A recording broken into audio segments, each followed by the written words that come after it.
Okay, good morning and welcome everyone. Hope you are doing well.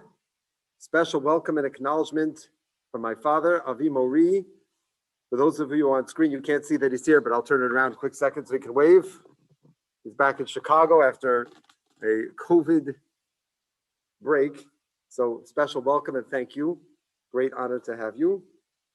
And it's also a kavod gadol to dedicate this morning's learning, Le'ilui Nishmas, Dr. Stan Poland, Zichrono Livracha. So we're honored that Mrs. Poland is with us remotely from a much warmer climate. But I will say that, that Dr. Poland, Zichrono Livracha, was a member of this group for many years. And it reminds us how every person who participates in our group, it's hard to believe that this has been going on for 12 years, is a cherished member of this special chabura, and I feel a connection to each of you. And when I can't believe that it's 4 years, because I feel like it was just a few days ago that he was walking into the back room right here in Or Torah with his stick, sitting down to the left, if you remember him. And his neshama should have an aliyah, and all of his family should have great nachas from his tremendous accomplishments. And Leah, you should have gezind ad me'ah ve'esrim shana, and nachas from all of your children and grandchildren, b'li ayin hara. So thank you very much, and we miss him very much. I personally still miss him, and I see him in my mind's eye right now.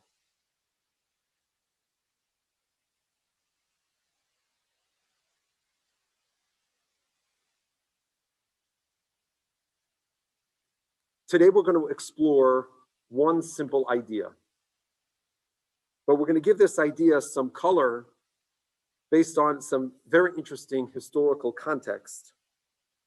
And the idea on the one hand is rooted in history, but on the other hand, it's very pertinent to our lives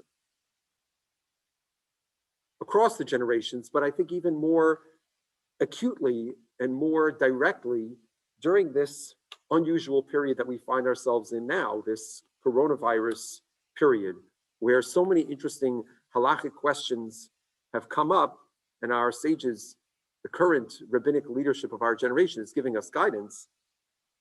The thesis, the idea that we're going to explore today, which is a lesson that comes to us from France, as we will see, is the notion that rabbinic guidance is a partnership between Rabbanim and the community. That's the idea. The story today begins on July 29th, 1806 in Paris.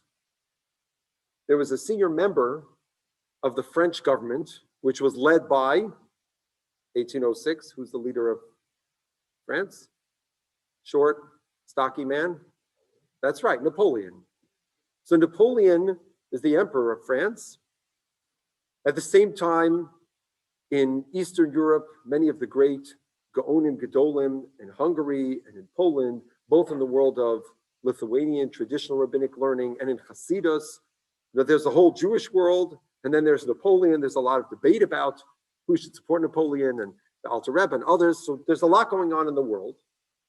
July 29th, 1806, a man by the name of Count Mole, M-O-L-E, with a little schmitchik over the E, he sends a letter to the Jewish community.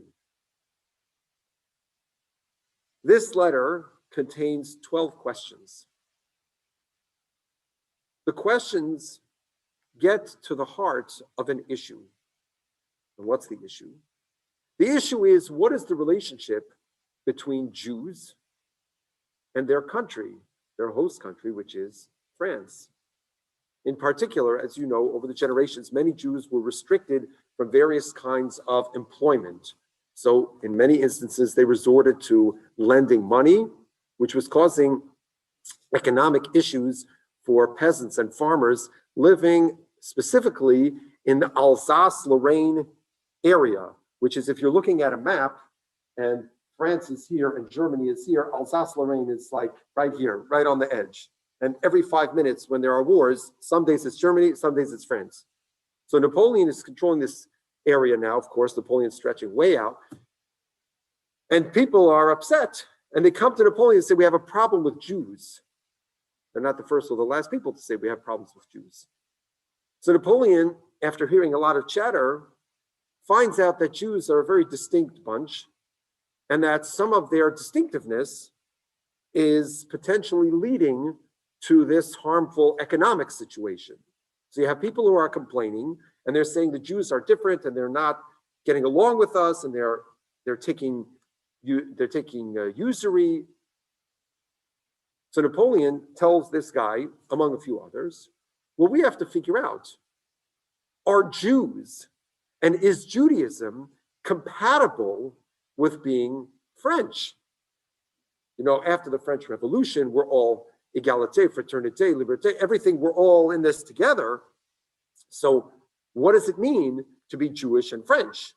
Well, for example, can Jews marry French people if they're not Jewish? What's the law? Can Jews take money with interest from other Jews? And what about from non-Jews? This is an absolutely fascinating episode in Jewish history.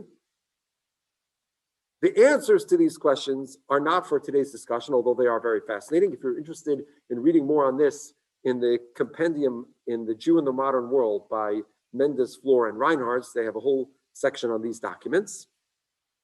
So Count Molay presents these questions to the Jews. It was on the 30th of May, if you backtrack a little bit, that Napoleon formally issued the decree, and I'll quote it to you in the English translation.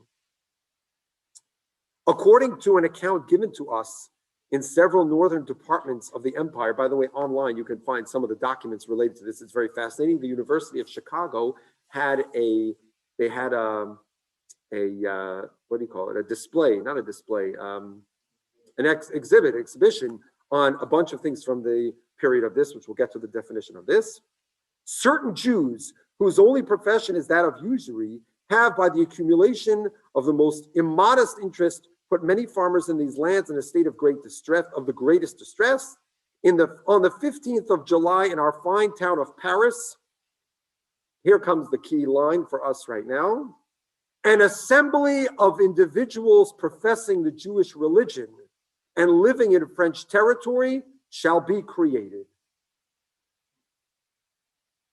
The members of the assembly shall be in the number here adjoined, which is 111, taken from the departments here listed and selected from amongst the rabbis, the house owners, and other Jews distinguished by their probity and their enlightened nature. Correspondence de Napoleon, lair number 10291, if you're looking this up on your phone right now. Who did Count Molay address? He addressed a group of people, an assembly. And they are known in English as the Assembly of Jewish Notables. They met 5 times between July and September of 1806. And they came up with a group of answers, specific answers to this question. Napoleon, to confirm that these answers were binding, so to speak, on Jews, thereby decided to convene another body called the Sanhedrin. Napoleon decided the fact that there is an assembly of Jewish notables, that's very good, but we need a Sanhedrin. So Napoleon decides we're going to have a Sanhedrin. And so he convenes a Sanhedrin.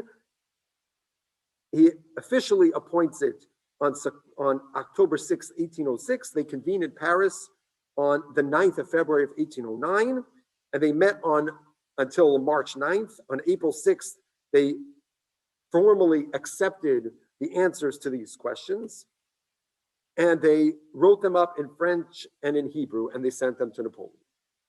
So this is the period known as the Napoleonic Sanhedrin. Fascinating. So the first step was the Assembly of Jewish Notables. Then it was Napoleon's Sanhedrin. Just so you should be aware, and I'll show you a picture. This comes from the Encyclopedia Judaica. The Napoleonic Sanhedrin, the Assembly of Jewish Notables and the Napoleonic Sanhedrin, they were a group of very wide spectrum, you could say, of Jews. Many of them were not traditional Jews. And as it said in the Assembly of Jewish Notables, many of them are just lay leaders, which is what I want to come back to in a little bit. But the head of the Napoleonic Sanhedrin is none other than Rav David Zinsheim. So I don't know if you could see this on the screen.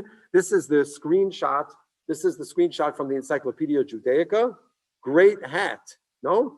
Fantastic hat, Rav David Zinsheimer. Rav David Zinsheim was a very chashva individual. He wrote a series of svarim. I think we have 14 volumes of Chidushei Torah called Yad David. Special shout out to my parents because he was the chief rabbi of Strasbourg.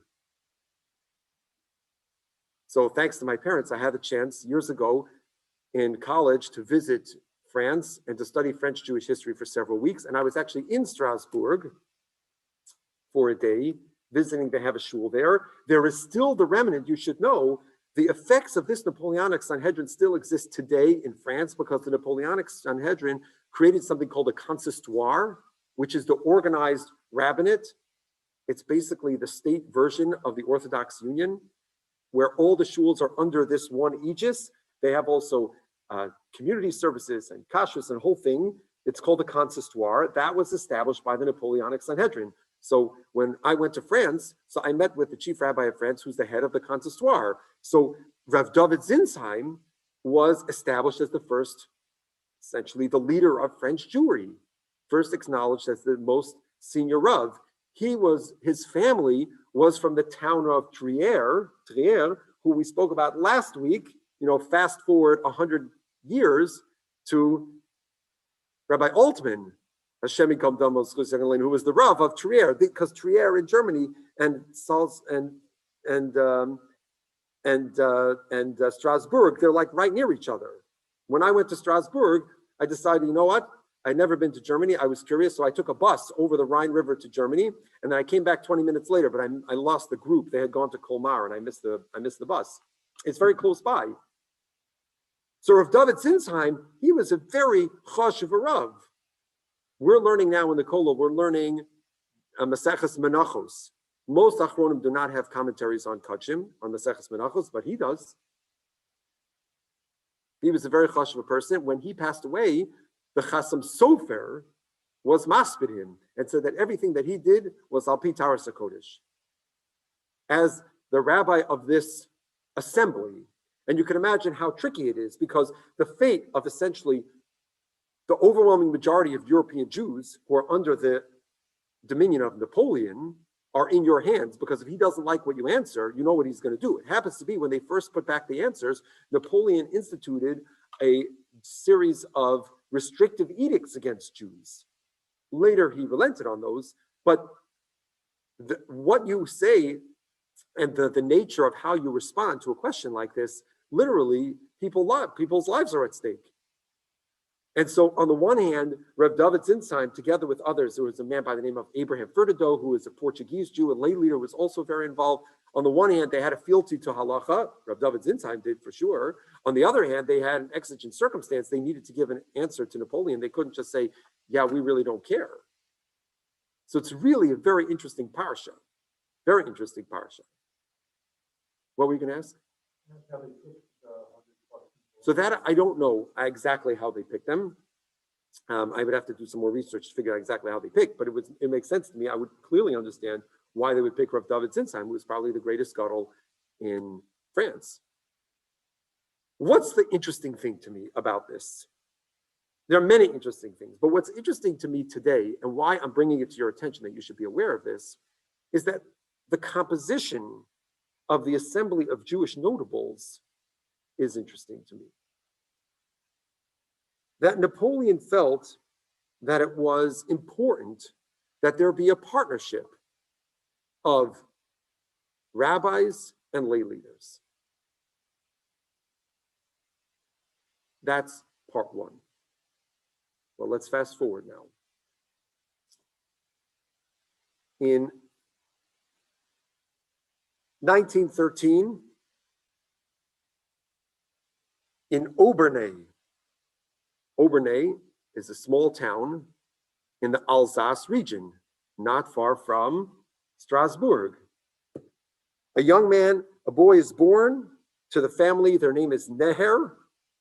Grows up as Andre Neher, 1913. He grows up, he becomes a young scholar. He's teaching German in high school, and that's what he's interested in.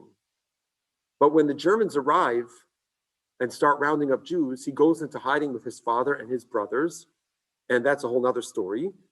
They go into hiding, and Andre Neher becomes exposed to and spends a lot of time studying Torah and Jewish literature, rabbinic literature, and philosophy.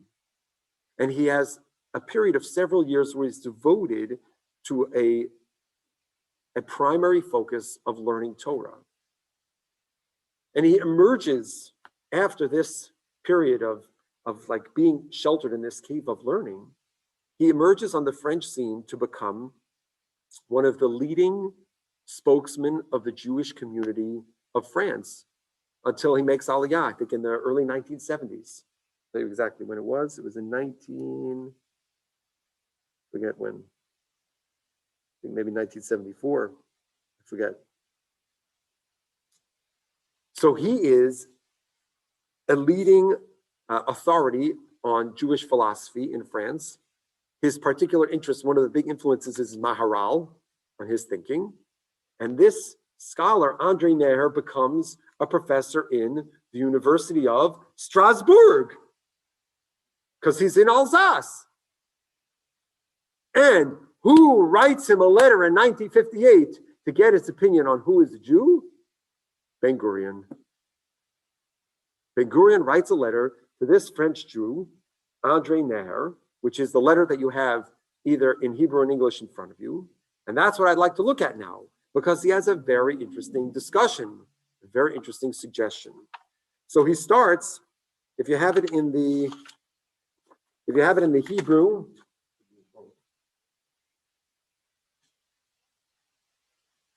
in the email that was sent out, you have it both in Hebrew and English. In the Hebrew, in my volume, it's on 76.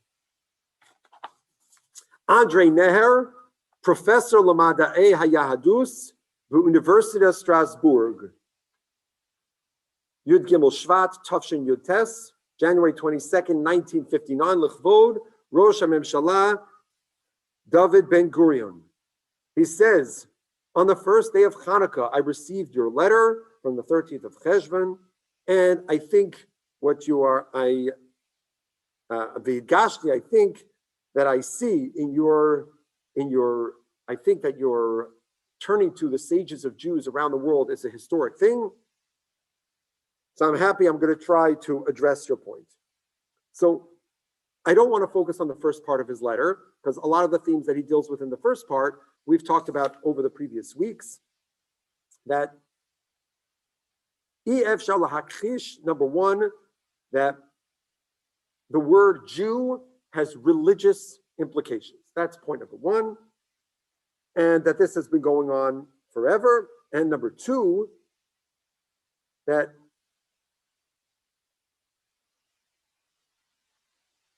even if somebody is not religious in any way, that doesn't affect his Jewishness as long as he is previously Jewish. Then he talks about how the only way to establish Jewishness is according to Jewish law, which is halacha. Okay, so min hanal yotzei, let's go to number two. Based on this, I'm going quickly here till we get to the point that I want to get to in the next page. Number two, he says, ein shum va'ada memshaltit samchuta lahachlit miu Yehudi umilo Yehudi. No government authority can decide who's a Jew and who's not. Only the halacha decides that. And that's based the rabbis are the only ones who decide who is a Jew. So maybe you want to tell me that the Rabbanut and the Memshalah, they should do something separate. But here's the interesting thing. Go after number three, that's when he says Yachloku, turn the page, or if you're in the English, go toward the end. And point number four, do you have a point in the English? Yes, point number four. Therefore, I suggest, listen to what his suggestion is. Kipitaron, as an answer to this question, here's what I think we should do.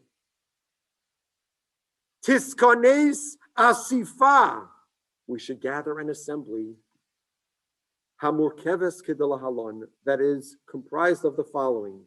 Aleph, a third are nitzigei hamemshala, are government representatives. Beis, shlish hamishtatfim, they are anoshim v'noshmim, men and women who are all kinds of Jews, lawyers, doctors, psychologists, rabbis, secular, all kinds of people. And then Gimel, shlish hamishtatfim, the next third, rabbanim, rabbis, sha'aleim liftor es ha'she'elo la'achar hishtatfusam hapi'ilas b'shakla v'tarya shalasifa.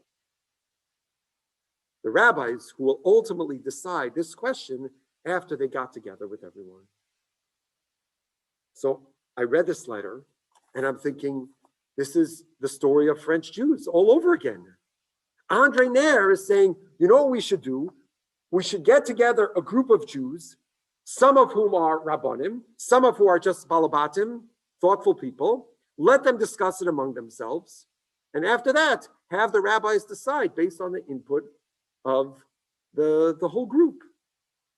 It mamish parallels the assembly of Jewish notables, and then the notion that there needs to be a Sanhedrin, there needs to be a Psak Din. Where does this come from? I think it comes from a deep place in the understanding of the nature of halacha and the interplay between the Chachmei HaMasorah, the rabbis, and the community. And that is the understanding that these two realms, these two groups cannot live distinct from each other and disjunct from each other. They need to be in conversation with each other. It's true, of course, the Sanhedrin is only comprised of Chachamim, only rabbis.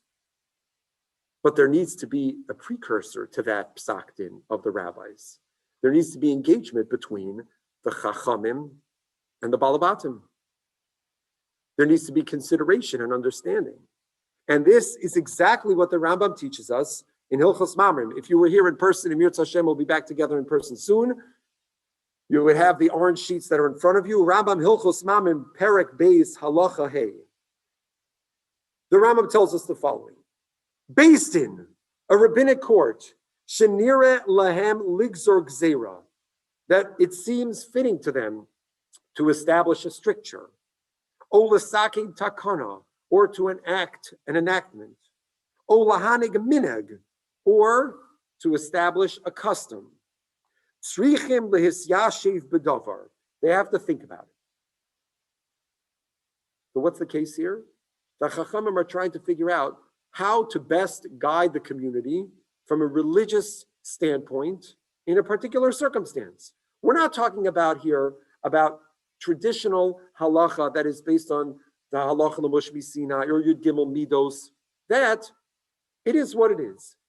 Kashrus is kashrus. Shabbos is Shabbos.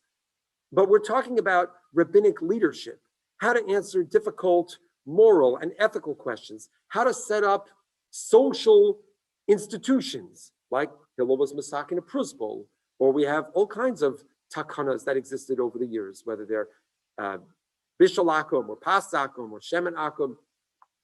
We have Chachamim who are Magdir Gederos, Gedarim, or Gzeros. So the Rambam says they have to think. V'lei datchila, and first consider Imrov hatzibur yocholim lamod bo meino rov hatzibur yocholim lamod b'davar zeh. Based on the Gemara in Avodah Zarah Daf Lamed Vav, the Rambam says they only are going to institute a takana if most people, most of the tzibur, the average folks, not the rabbis, the average folks can handle this stricture, this minute. Ula olam, and forever, ein gozrin gzera ala tzibur. They can't institute any enactment on the community.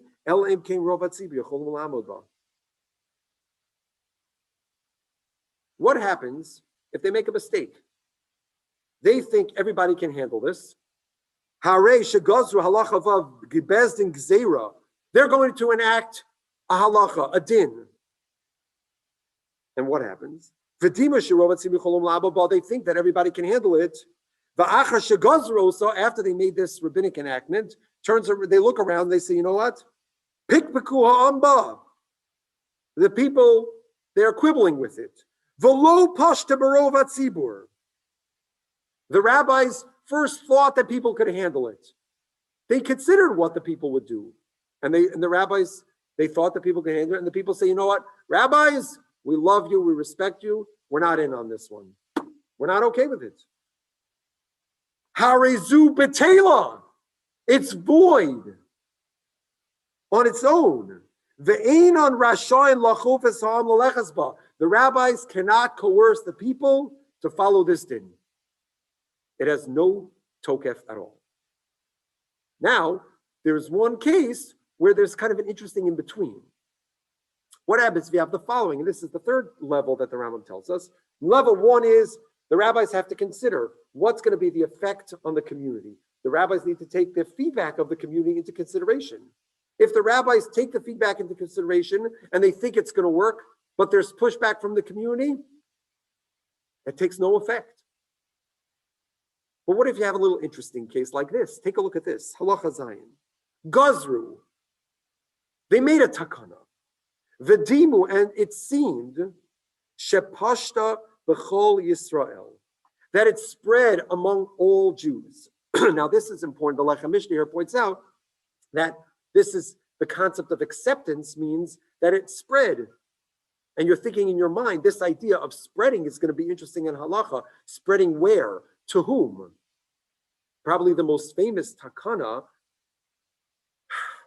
I would guess, what would you think? Is the Cherem de Rabbeinu Gershom, probably. Not to marry more than one wife. Probably the most famous Gzeira. So there is a big discussion. Where did that Gzeira extend to? Was it only in the Ashkenazi communities? France, Germany? What about North Africa? What about Sephardic communities? How long was it binding? So the Rambam says these are really important details. Where did it spread to? How accepted was it? They thought, V'dimu, the rabbis thought, they considered, Shepashta b'chol Yisrael v'amar hadavar kein shanam rabos, and it lasted like this for a long time. There was a rule on the books. The rabbis thought that everybody was following it. Ula'achar zman meruba, but after a long time, Amad Bezdin Acher, another rabbinic court comes along, Ubadak b'chol Yisrael, and they check, V'ra she'ino sa'gzera poshetes b'chol Yisrael. They see that the truth is most people didn't accept it. What do you do then? They acted initially as if everybody accepted it, but turns out that they really didn't. So it had standing power for a while, but now it doesn't. So Rambam says something interesting. Yeshlo rishus levatla. Even though normally the Rambam tells you earlier in the parak that if a generation establishes a takana and the Bezdin makes that rule, that special enactment, no later court can undo it unless they are greater both in chachma, in wisdom, and in minyan, in number. But in this case, they can. Any later court can come and abolish it. Why? Because it turns out that people didn't accept it. It existed for a long time, so it seemed like it was accepted. But because it was never fully accepted, then basically any rabbinic court can come along and just get rid of it. Even if they were lower, a rabbinical court today that got together to be mavatal something is certainly lower than the court of the Rabbeinu Gershom, of the Rambam, of the Chasam Sofer. Yeshlo lavato, you can undo it. What does this Rambam speak to? Exactly this point. That the rabbis can't exist in some ivory tower disconnected from the community. And even if they did, the Rambam says, it would have absolutely no validity. Of course, the Rambam is telling us that the Bezdin needs to be the one to provide the leadership, but there needs to be communal input. Ad kadei kach, that if it was never accepted initially, you don't even have to be mavatal it, it's batal on its own. And on the second level was, even if it seemed like it was accepted, but later it turns out that it wasn't fully accepted and it's fallen apart, then any later Besdin can come and undo it, because the nature of this partnership is such that it needs both sides. It's true on a general level. I think it's also probably true on an individual level, right? Because this is on the level of stage one of deciding on the legislation. But that's, let's say you could call it the Assembly of Jewish Notables, the idea of having a get-together of all these nitzigim. That's what Napoleon was doing, and that's what Andre Neher was suggesting. But they both have the second phase of, we need a Sanhedrin. Now, Napoleon didn't get all the Gedolim together, which is what you would need for a Sanhedrin, and that's exactly what Andre Neher is suggesting, that based on the feedback the Rabbanim would paskin. But even those poskim, on an individual level, they have to have a certain sensitivity. Here's an interesting Gemara in Sanhedrin, on Daf Lamed. In Sanhedrin, Ein Moshivin b'Sanhedrin, Zakein Usris Umisha Ein Lo Banim. You're not allowed to put on the Sanhedrin somebody who is extremely elderly, or is a sris, eunuch, or somebody who has no children. Why not? Why can't it be that someone who's very elderly would serve on the rabbinic court, on the highest court, on the Sanhedrin? You would think, and in our tradition, that if they say vatakum, the more elderly somebody is, the more venerated they are, because they have more life experience, they have more learning. So Rashi there explains, and many Mefarshim talk about 2 days in the Rishonim, is that a person, they might become so elderly that they're out of touch with the average person. They're out of touch with the rachmanas of what it takes to raise a child, because they're living in their ivory tower somewhere. A person who's ein lo banim didn't have the challenges, the vicissitudes, the struggles, that rachmanas that it takes to raise children. So that person can't sit on the Sanhedrin. Because even when you get to the legislative or the judicial phase that's squarely in the hands of the Sanhedrin, on an individual level, that person needs to be able to feel the community, to feel the effects that it's going to have on the everyday common man, on the individuals. I think it's a very important concept in understanding halacha, and it gives us so much of an appreciation of what's been going on for the last 13 months, where we are blessed, Baruch Hashem, to have, at least in our Torah community, people that we know and who know us. We have great Chachmei HaMasorah, we have great poskim, who when they think about how to give us guidance in halachic areas, whether it relates to how to function in the shul, and tefillah b'tzibur, how to manage for Hilchos Pesach, how to do tons and tons of different things, they're keeping in mind both of these elements. The element of the fealty to halacha, the same tradition as Rav David Zinsheim, the same tradition as the authentic Sanhedrin, that we have a tradition and that we have to have a fealty to that, a commitment to that. But at the same time, understanding that halacha doesn't exist in a vacuum, and there are human beings, people who are being impacted by this pandemic, and how we regulate the piskei halacha in any situation where you have a pandemic is going to affect people's lives. And it's going to affect it physically and also emotionally and psychologically. So making sure, and this is what I know I've seen and heard from the poskim that our community has the benefit of their guidance from, they're constantly in contact with medical professionals, people in the world of mental health, and having that sensitivity to the community is crucial for giving rabbinic guidance. So that, I think, to me, is the thesis that we can learn from these two French episodes that are separated by quite a few years, from 1806 to 1958, but they're both bringing to the same point that needs to be a take-home for Jews around the world, and our understanding that Yiddishkeit and rabbinic direction is a partnership with the community. It's an understanding, it's a